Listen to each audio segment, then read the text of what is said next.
Hey, what is going on, everybody? Welcome back to Year of the Batman. Today's Batman Beyond episode is Once Burned. And the beginning of. I can't talk. So, the beginning of it starts off, there's a bunch of these gangsters, and they're having a high stakes poker game. And all of a sudden, 10 from the 10 of clubs, like the Royal Flush Gang, she comes in and tries to steal all the loot in the middle, which I'm just like, why does that place not have any more cards? So, during her escape, her car glider thing gets shot down, and she's like stuck behind a vent, openly getting shot at. When Batman, he's doing another crime elsewhere, but he hears the commotion. He steps in. He throws the loot back, and Ten's like, "No, what are you doing? I need that money. It's not what you think." And Batman's like, "I genuinely do not care."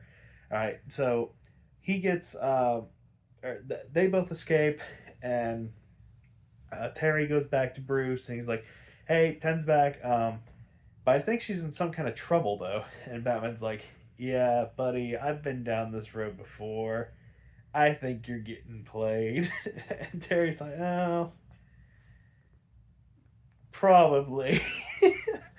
um, so he goes off back home, and then finds a note from his mom saying that her and his brother went to the beach together, so that's why uh, they're not there. But at the house is Melanie, also 10. And I'm just like, how the fuck did you know where he lived? Because in the episode where she was there, like, they only met at just, like spots in the city. I think it was, like, under the clock tower. So it's just like, did you just look him up? Like, is that just information just really easy to find out? I mean, did you follow him home? I don't know. So they get to talking, and Terry, he's not really like giving her the satisfaction. I mean, he does kiss her a few times, which I get it. I get it. She is fine. She is so fine. Like, whew, I mean, there's Ink, Ink, and then there's Melanie. I mean, Ink is definitely better, but man, Melanie is fine. I mean, there's a reason why she's 10. She's a damn 10 out of 10. I'll tell you that. Whew, way better than Dana. Just like Max. Just like Ink. Just like his mom. Just like fucking any other girl in this damn show except for the damn Dana. I hate her. God. Um, I don't know why I hate her so much, honestly. She's just such a blank space.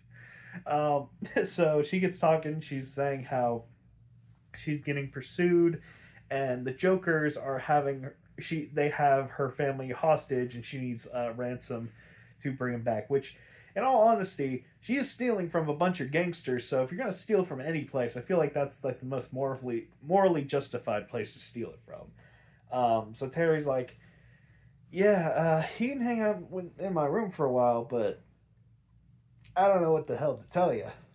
So Terry's mom and brother get back, and she fucks off.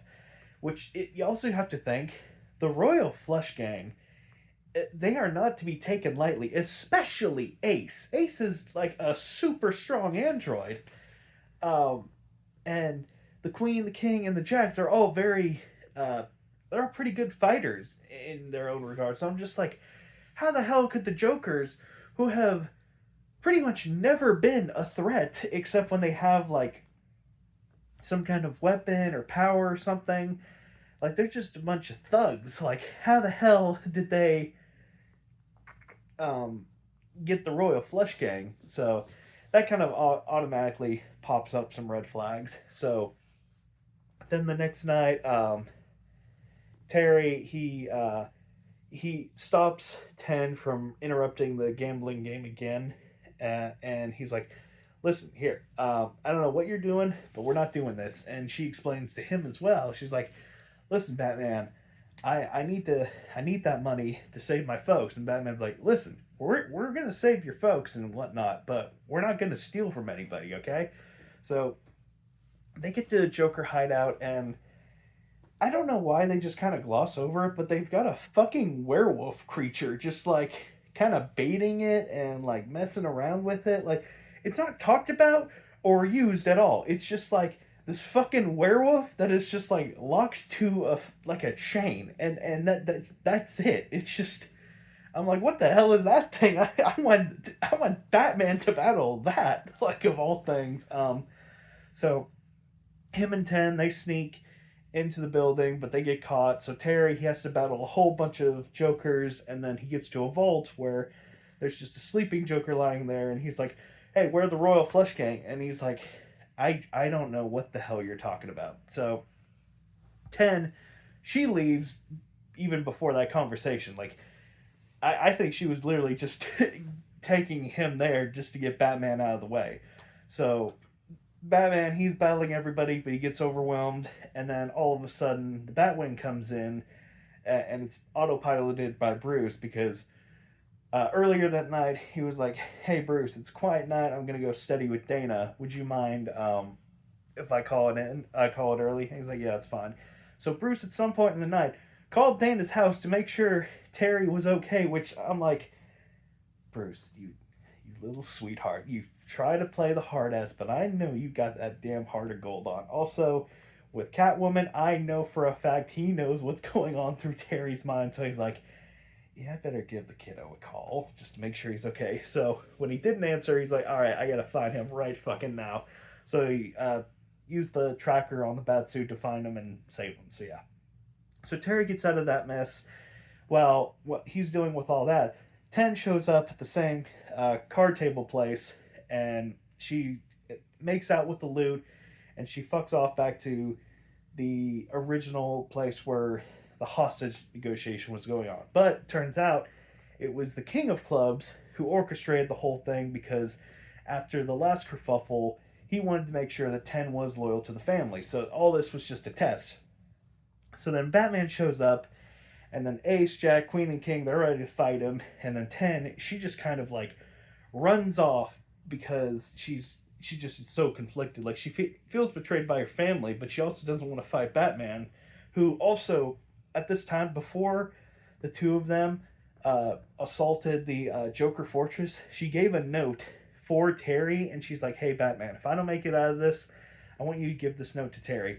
Which I'm just like, if you knew that you were going to leave him, why would you give him the note? Like, I feel, unless she like knew, she's like, oh, okay, it's Batman, he's gonna make it out of this. I just need to have him get distracted. Which, I guess, kudos for that faith that you have in him. So Terry, he's getting overwhelmed. But then he lets them know, oh, I'm actually not outnumbered. I called the gang that you robbed from. So all the gangsters show up to battle the Royal Flush Gang. So they're chasing them down, and then they're running into an alley. But then the cops show up, and Terry's like, oh yeah, I also called the cops as well. So the Royal Flush Gang, all except for Ten, they get captured. The gangsters, they like fuck off before they could get captured, and then Ten just goes off into the sunset or whatever. You don't really see her. So then the night ends. Terry and Dana are at this club, and Terry's like pulling out some money to pay for a ticket to get in, and he pulls out the note from Ten, and he doesn't even look at it. He just throws it away. I'm just like, damn, Terry, I would have folded for Ten. Like, I would have at least looked and see what that note was. Like, Dana, wet fucking blanket. Ten, man alive, she's, oh, Terry, what are you doing, dude? What are you doing? What are you doing? What are you doing? Oh man, I mean, I gotta hand it to him for him sticking it to his principle. But to be fair, Ten doesn't know that Terry is Batman, so betraying Batman isn't really necessarily that big of a deal. And at the end, she also didn't fight Batman, so I wouldn't really hold it too much against her. But then again, I would have folded immediately. I would have been reading that note. Dana, we're over. Ten, let's fight crime together, whatever. I'm also Batman. Um, but yeah, little bit of inconsistencies in this show. Which, I mean, the more you do think, well, not in the show, in this episode, and the more you think about it, the more it's just like, well, wait, how could such and such happen if they're such and like yada yada yada yada. But it's still fun. Like, I really do have to applaud Terry for not making the mistake that Bruce did over and over and over and over again with Selena Kyle, which I do think Melody is like a better written Selena Kyle because at least she's trying. Like the first episode, I mean, she was pretty much on the fence the whole episode. And then this episode, she's just genuinely trying to commit crime to save her family while also being, I would say, fairly good to Terry himself. So I don't think, I mean, she really hasn't done that much bad, is what I'm saying. Um, but yeah, anyway, gotta get my head out of the clouds rating wise. So I wouldn't give this a 7, and it's definitely not a 3 to a 1. So I'm between 4, 5, and 6. Um, oh gosh, I'm trying. Like I said, there are some inconsistencies and just like a lot of weird logic stuff going on, but there's also a lot of heart to it too. Like Bruce saving Terry and trying to check up on him, make sure he's okay. Like a lot of good golden nuggets throughout. It's really hard. Oh, also Max is G for like helping Terry find the photos to help locate where 10 is like, and she's such a wing girl. She kind of picked up that Terry was helping a girl out, and she didn't say anything, but she was like, "Hey, you should probably get that sorted before you keep Dana dangling." Which I'm like, oh, Max, ooh, you're the right choice, honestly. Like I 10 is more fine, but Max is wife material. Come on now. And Dana, she's, I guess eye candy. I don't know. Anyway, so rating wise, I'm trying to think. I do have a lot of fun with this episode, so I'll nix out 4. So I'm between 5 and 6. Uh, Man, I really do have to give Terry props though for his integrity. So I think I will give this one a 6 out of 7. So yeah, good stuff, good episode. Yeah, bye bye.